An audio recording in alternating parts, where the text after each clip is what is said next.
Amigos, bienvenidos a Paren la Pelota todos los domingos a la medianoche. Vamos a acompañarnos, vamos a compartir y, ¿por qué no?, vamos a aprender de los dos lados un montón de cosas del mundo de los deportes. Soy Carlos Cazón y te doy la bienvenida.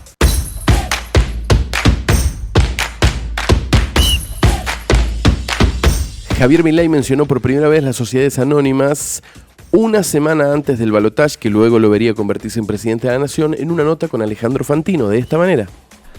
Fútbol. Es una sociedad muy futbolera esta. El fútbol, ¿le abrirías las puertas? ¿Seguirías como hasta ahora? ¿Harías algún cambio en general? A mí me gusta el modelo inglés. ¿Sociedades anónimas? No les va mal, ¿eh? Tienen un espectáculo de... No les va mal, decía el presidente de la Nación. No lo era en ese momento, pero después se convertiría. Unos días después, la AFA, en la asamblea de fin de año, mediante su presidente Chiqui Tapia, marca también una posición, pero es la posición enfrentada de esta manera. Felicitarlos a cada uno era algo que lo tenía para lo último, pero quiero decirles, cada uno de ustedes han hecho una manifestación pública en defensa de las asociaciones civiles sin fines de lucro. Hay una existencia jurídica o una... La SAT no tienen, porque no tienen existencia jurídica, es algo que realmente algunos ven como que es superador a lo que nosotros tenemos. Si no tuviéramos los clubes y no cumplirían la función que cumplen, no seríamos lo que somos. Nosotros sí somos defensores, como lo dije recién, de las asociaciones civiles sin fines de lucro. Marca postura el presidente de la AFA con la AFA por detrás de dos maneras. Uno, no tiene fundamento jurídico, es decir, en el estatuto de AFA se prohíben. Y por otro lado, funcionan bien las asociaciones civiles, dice Tapia. Si no fuésemos asociaciones civiles, el fútbol argentino no hubiese crecido de esta manera, no se hubiesen conseguido todos estos logros, etcétera, etcétera. Ahí viene la primera marca de posición de las dos partes, gobierno de la nación y sociedades anónimas deportivas, AFA, asociaciones civiles, y seguir con este modelo. Cuando asume el presidente de la Nación, Javier Milei, intenta abrir nuevamente la puerta de la SAD mediante el DNU. Y nuevamente la AFA, con algunos jugadores que tuitean en ese momento, vuelven a decir, che, no arenguen porque no está el fundamento jurídico. Bueno, el gobierno de la Nación se pone a trabajar y la noticia esta semana es que la Inspección General de la Justicia, que es la IGJ, estableció una serie de desregulaciones y de flexibilizaciones de trámites que habilitan casualmente a las asociaciones civiles sin fines de lucro, que es el actual estatus de los clubes, a cambiar a ser sociedades anónimas deportivas, siempre y cuando sea la voluntad de sus socios, es decir, siempre y cuando sus socios los elijan.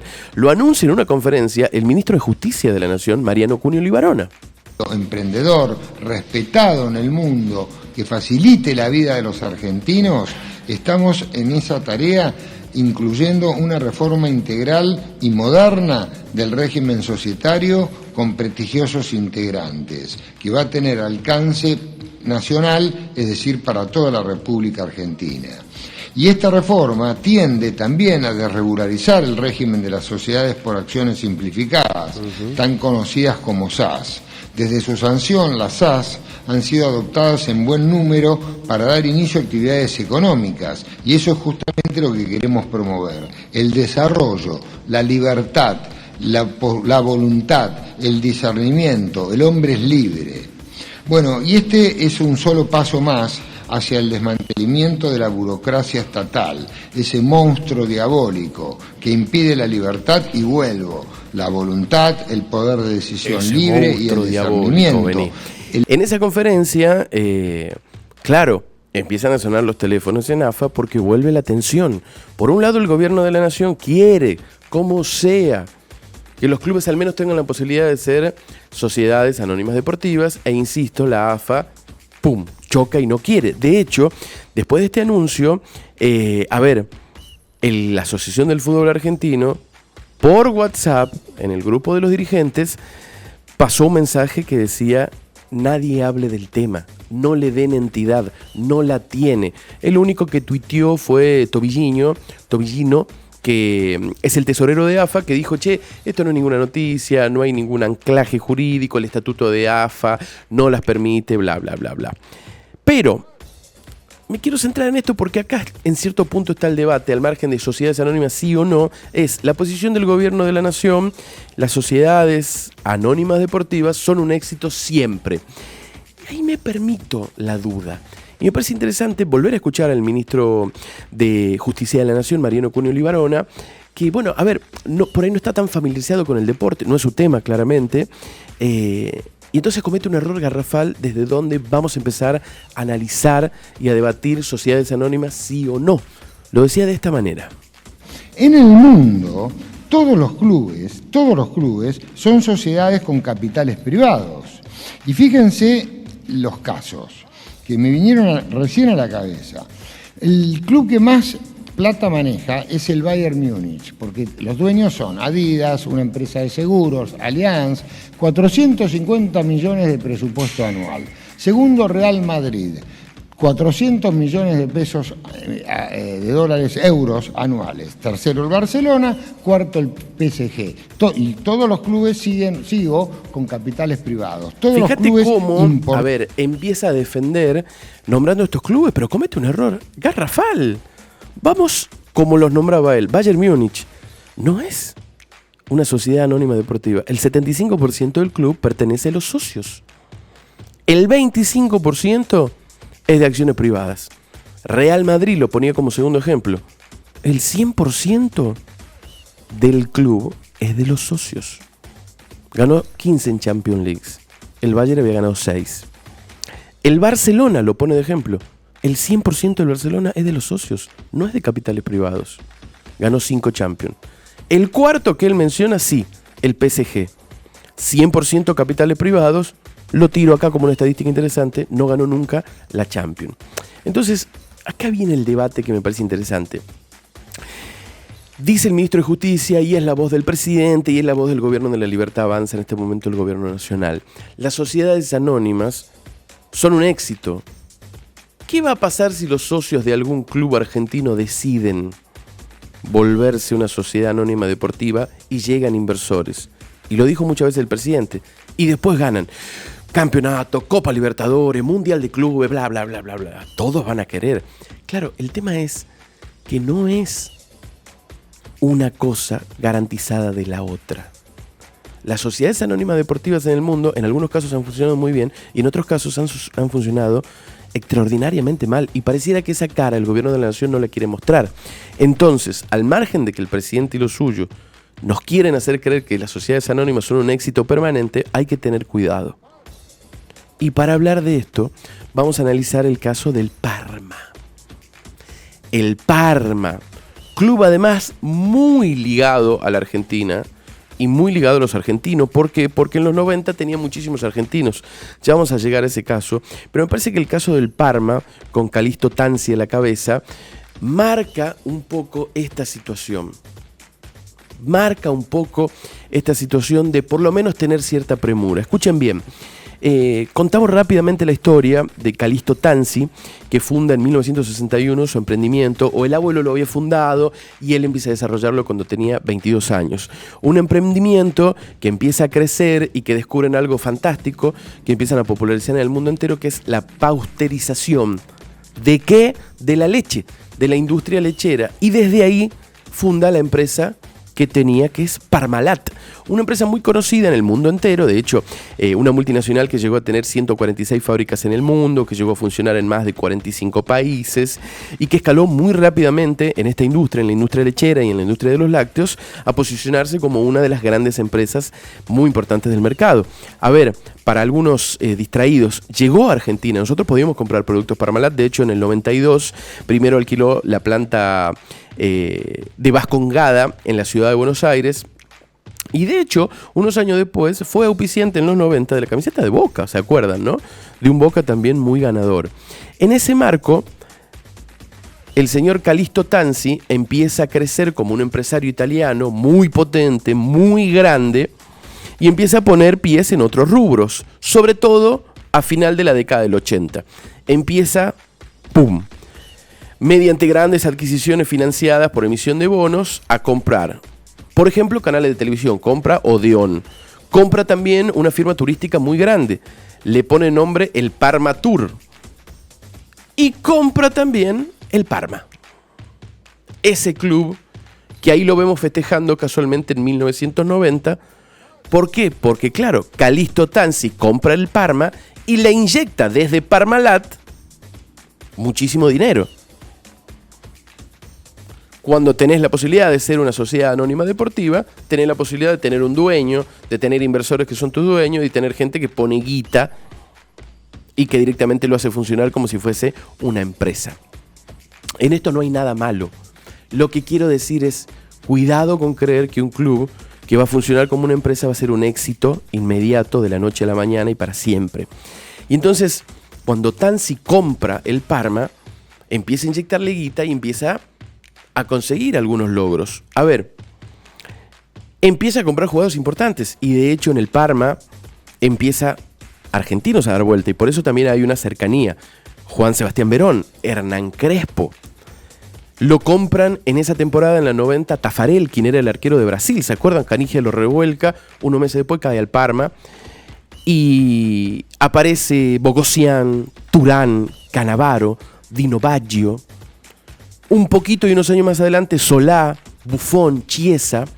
¿Y quién sería una de las grandes estrellas y quién sería casualmente uno de los que les dan la primera Copa Italia? Porque claro, Parma ascendió y en los primeros años con esta inyección de guita, de jugadores y de todo, ganó Copa Italia, ganó UEFA, ganó Supercopa de Italia, ganó Recopa. Impresionante. Y todo de la mano de un gran goleador que fue Asprilla. ¿Se acuerdan? Nosotros lo conocemos, colombiano, porque era parte de la selección de Colombia que le hizo 5 a la Argentina acá en el Monumental de Núñez. En ese marco, antes de seguir, quiero que veamos lo que era la relación de Calixto Tanzi, el dueño del Parma, con, por ejemplo, su estrella, que era Asprilla. Hay un video espectacular para marcarlo, mirá. Él es Calixto Tanzi, sí, el propietario del Parma, de la Parmalat. Él fue el que me trajo a mí aquí. Es un grandísimo amigo, una persona muy especial para mí. La relación mía con él no era de futbolista propietario, era más como el del hijo de él, decían, el hijo negro que no tuvo Tanzi era yo. Estoy diciendo que tutti problemi que yo avuto con Parma, cuando había cualquier problema, lei me lo resolvía. Me llamaba, parlava con me. Che quando... Guarda, non ti dico cosa mi sei venuto una volta a chiedere perché ti ricordi? Cosa? Miren la cara Cosa le Calixto, venuto a chiedere? Che era morto. Ah, mi madre. Cuando mi mamá se murió y no habían vuelos, y él me prestó el avión privado de él para que yo fuera hasta Madrid a coger el vuelo que me llevara al entierro de mi mamá. Y es más, también cuando me separé, y él me dijo, no, ¿cuánto vale su separación? Con $300.000 se separa. Yo le dije, creo que hasta me sobra para conseguirme otra mujer. Si no era un bravo ragazzo, è la domanda. Bravo ragazzo.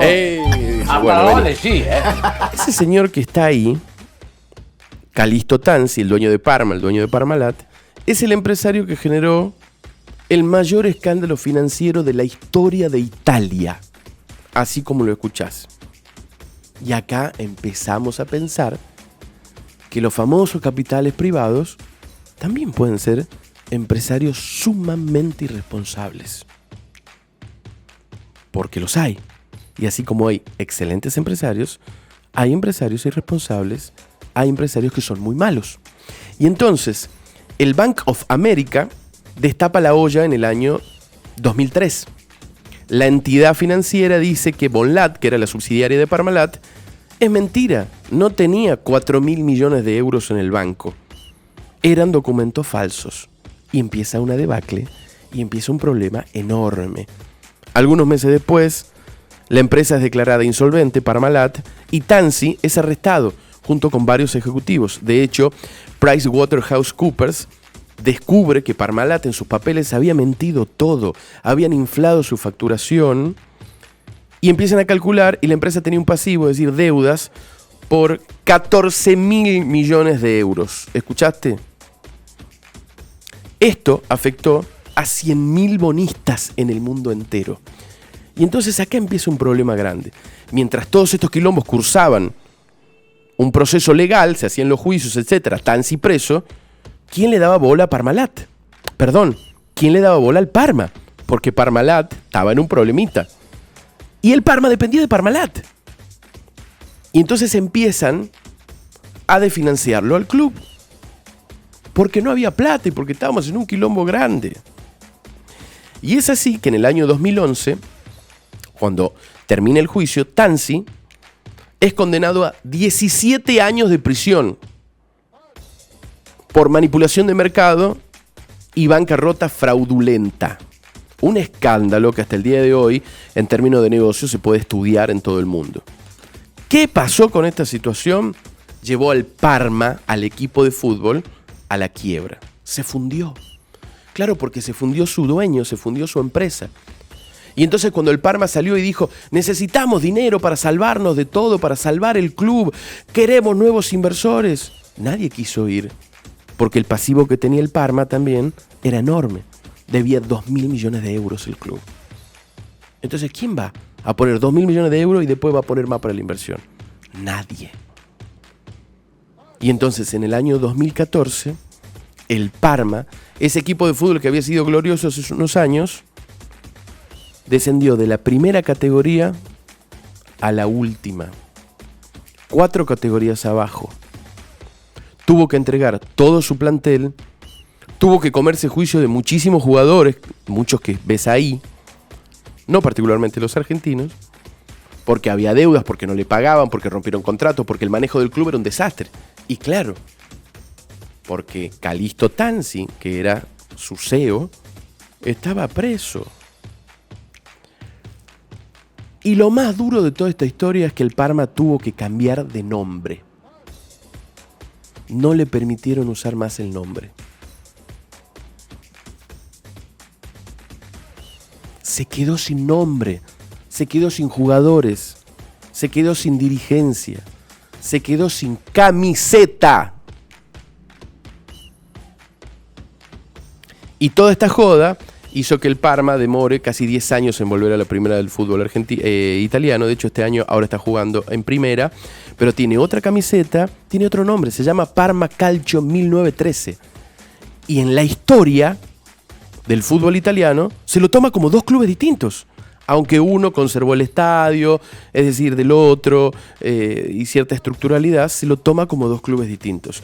Creo que este es uno de los ejemplos espectaculares del fútbol mundial, en este caso de un equipo italiano, que ha sufrido malos manejos económicos, que ha tenido empresarios irresponsables a cargo, y que ha generado que las sociedades anónimas deportivas, que durante 5 años fueron exitosas, después generen una crisis que el Parma de punta a punta le llevó casi 15. Ese es el problema, entre otros, de las sociedades anónimas deportivas. La otra gran pregunta es, ¿quién va a venir a poner plata a los pequeños clubes? Porque uno piensa, los socios de determinados clubes votan y dicen, vamos a hacer una sociedad anónima deportiva. ¿Quién creen que va a poner plata? ¿Quién se va a acercar a poner plata? Ponele a Tucumán. ¿Cómo sería el caso en Tucumán? De que los clubes, de que sus socios, San Martín y Atlético, para hablar de los grandes, voten y digan, estamos a favor, queremos ser una sociedad anónima deportiva, queremos que venga alguien a poner guita. Bueno, a ver, a priori al tratarse de una resolución de la IGJ no tendría aplicación en Tucumán, pero quiero que escuchemos lo que decía Fernando Santillán, el apoderado legal de San Martín de Tucumán. Recordemos también que es una opinión muy cercana a la que tiene o la que ha tenido en su momento el presidente Rubén Moiselo, presidente actual de San Martín, ¿no? Dice, esto tiene aplicación de nación por lo que se refiere a que se aplicaría solamente en Ciudad Autónoma de Buenos Aires. El control de las asociaciones civiles son competencia de cada provincia. Cada provincia debe decidir qué hacer. Pero estas medidas de la IGJ sirven como antecedente para los organismos de control de la provincia. Eso decía Fernando Santillán, el apoderado de San Martín, pero también decía lo siguiente, es una resolución muy técnica la del gobierno, hace énfasis en la inscripción y en casualmente cómo te convertís de una asociación sin fines de lucros a una sociedad anónima deportiva. Lo que deja en claro la resolución es que las fundaciones y las asociaciones tienen la posibilidad de mutar, no solamente para el fútbol, sino para cualquier club de cualquier deporte, correcto. Aunque, y acá, esta es mi opinión, esto tiene un claro direccionamiento a los clubes de fútbol. ¿Quién cree que va a poner plata en León Rullés y en el club del barrio? ¿Que va a venir un empresario norteamericano y va a poner $500 millones? ¿Por qué lo haría? ¿Cómo lo recuperaría? ¿Cómo ganaría? No. Está pensado para que estos grandes empresarios y grandes fondos de dinero y mesa de dinero se metan en el negocio directo del fútbol argentino, no del deporte. También opinó Ignacio Goloviski, vicepresidente de Atlético, y dijo: las sociedades anónimas deportivas son ajenas a la idiosincrasia del deporte argentino en general y del fútbol en particular. Nuestro país cuenta con una enorme red donde se mezclan clubes de barrio, de pueblo y grandes instituciones que cubren casi toda su geografía. Esa red es fundamental para la contención social. Acuerdo con lo que dijo. Quien también habló en el diario La Gaceta fue Mario Leito, el presidente de Atlético Tucumán. Este programa se va a emitir el domingo a la noche. Yo lo estoy grabando el jueves. El viernes, mañana, todos los presidentes de AFA se juntan a debatir este tema en una reunión de comisión. Pero antes de eso opinaba Mario Leito, decía esto. Lo que sucede es que nosotros tenemos una reglamentación a través de AFA que nos impide ser sociedades anónimas. Para poder participar, para poder llegar a ese punto, por lo menos hay que modificar el estatuto de la AFA. Ahora, ¿hay voluntad de hacer esto? Bueno, la vamos a saber a partir de ahora cuando se tire en la mesa este debate. Porque también hay otras cuestiones. El Estado no debe meterse en el fútbol, pero también esto lo establece la FIFA, digamos, que no está de acuerdo con esas cuestiones, que el Estado intervenga, ese tipo de cosas, digamos, en el fútbol mundial no se acepta. Bueno. Es cierto lo que dice Leito. El fútbol mundial, mediante la FIFA, tiene un resguardo de mucho cuidado de mantenerse como si fuese un estado paralelo, la FIFA y sus distintas asociaciones, es decir, en el caso de Argentina, la AFA. En cierto punto tiene su estatuto, tiene su forma, su manera, y se ve con muy malos ojos la intromisión de los distintos estados cuando quieren pechar al negocio del fútbol, o a la industria del fútbol, o del deporte y de los clubes, bla, bla, bla, bla. En ese marco hay que tener cuidado. Sociedades anónimas sí o no, es un buen debate, lo sé, pero no nos comamos que las sociedades anónimas deportivas son una cosa profundamente exitosa y que las asociaciones sin fines de lucros es un modelo empobrecedor. Eso no es así. Y para el caso vamos a analizar también algo que pasó en Tucumán, porque San Martín de Tucumán, sin ser una sociedad anónima deportiva, tuvo una inyección de plata privada, y algunos clubes argentinos también, mediante la famosa figura de la gerenciadora. Pero eso te lo cuento en el próximo bloque de Paren la Pelota.